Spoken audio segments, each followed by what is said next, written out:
Você já ouviu falar sobre os índios Puri?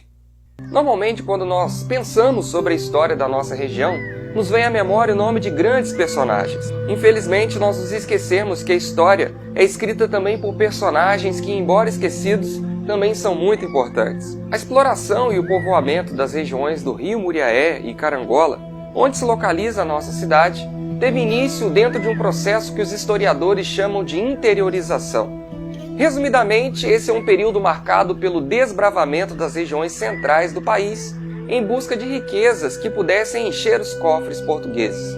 Dentro desse processo de interiorização, a região noroeste fluminense, banhada pelos rios Muriaé e Carangola, foi ao pouco sendo visitada por bandeirantes e desbravadores em busca dos recursos existentes na região.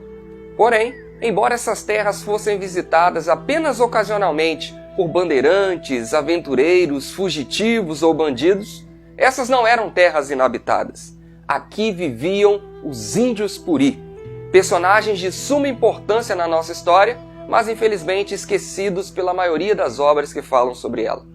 Mas então, quem são os índios Puri? Os Puris são índios originários da região sudeste do Brasil, que ocupavam regiões ao longo da bacia do Rio Paraíba, desde a Serra da Mantiqueira até o sul do Espírito Santo.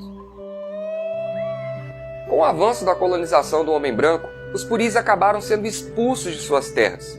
Buscando preservar a sua cultura e os seus costumes, eles iniciaram um processo de migração em direção à Zona da Mata, uma de suas últimas áreas de refúgio. Devido ao intenso contrabando de ouro existente na época, a coroa portuguesa havia determinado a proibição da circulação de pessoas e produtos aqui nessa região.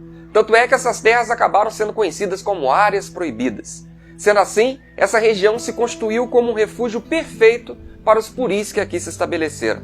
E como eram os Puris? Existem várias obras que apresentam os Puris de maneira bem diferente. Nas versões mais antigas, ainda do século XVI, vemos os Puris sendo apresentados como um povo pacífico e de boa relação com os portugueses.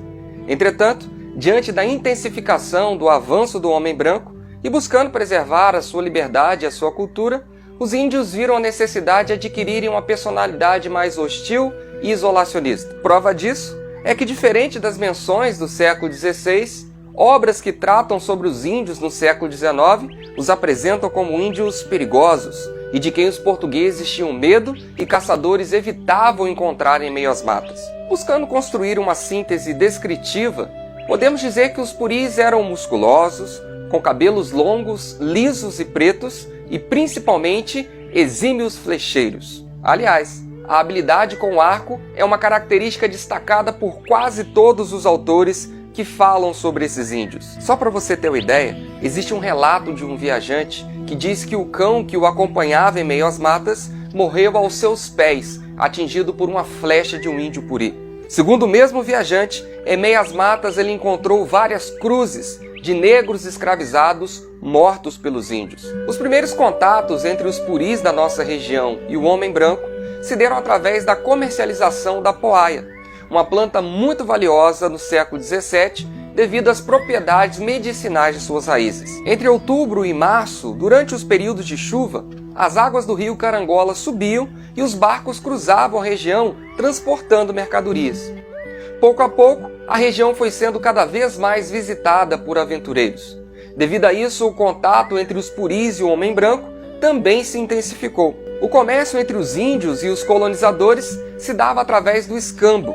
Em troca da poaia, os índios recebiam gordura, alimentos cozidos, roupas, ferramentas e aguardente. Inicialmente, esses produtos conquistaram os índios devido à sua curiosidade.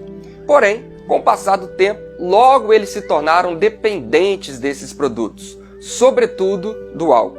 Aliás, juntamente com as epidemias e a escravidão, o álcool foi uma das principais causas do extermínio do povo Puri aqui na nossa região. Alexandre Bretel, um fazendeiro francês e um dos primeiros habitantes das terras do atual município de Pociúncula, já no século XIX, em suas cartas, previa o desaparecimento da nação Puri em decorrência dos efeitos do álcool. Hoje, os índios que ainda sobrevivem, ao menos nesse recanto do Brasil, tornaram-se inofensivos. Embriagam-se sempre que podem. A bebida a cada dia faz um claro entre eles, e dentro de poucos anos, pelo menos uma tribo a dos puris, ou adoradores do fogo, desaparecerá totalmente. Em vão a história tentará contar as raças desaparecidas e sondar os mistérios do passado, e terá em resposta o silêncio dos túmulos. Assim é o mundo. Ainda em suas cartas, Alexandre Bretel fala sobre os efeitos do álcool em um dos últimos puris que habitaram as nossas terras. O nome dele era Manoé, um índio já idoso e que foi mandado embora por Bretel devido ao alcoolismo. Segundo Bretel, o alcoolismo atrapalhava o rendimento do índio junto ao trabalho da fazenda. Bretel afirma ainda que o índio sofria de uma maldita dor de estômago, o que provavelmente se tratava de uma cirrose adquirida pelo constante consumo de cachaça. No ano de 1886, as cartas de Bretel apresentam o último relato dramático dos índios aqui existentes. A tribo de índios de nossas matas quase desapareceu. Restam-lhe apenas 5 ou 6 elementos. 2 desses últimos infelizes encontram-se na floresta, e os outros foram devorados por animais ferozes. Hoje, a história dos puris permanece viva através dos livros e do sangue da população que compõe atualmente a nossa região. Não é difícil encontrar em meio à nossa gente o relato de pessoas que se dizem ser descendentes de genuínas índias puris. Algo interessante é o fato de que, na maioria das vezes, o relato é acompanhado da afirmativa de que essas índias teriam sido pegas no laço em meio às matas. Não se sabe ao certo se essa expressão pode ser interpretada de forma literal. Provavelmente, se trata de uma figura de linguagem que representa a negociação feita pela aquisição sem consentimento dessa índia através do escambo, que, como vimos na maioria das vezes, envolvia o álcool como moeda de troca. Para concluirmos, podemos perceber que após a chegada do homem branco, que passou a ocupar gradativamente as terras, derrubando as matas, explorando a força de trabalho e introduzindo o alcoolismo em meio aos índios, a dizimação desses povos logo se consolidou. Estima-se que 3 décadas após a chegada dos exploradores em nossas terras, os índios já se encontravam em um penoso estado de decadência. Triste destino dos destemidos primeiros habitantes do Vale do Carangola.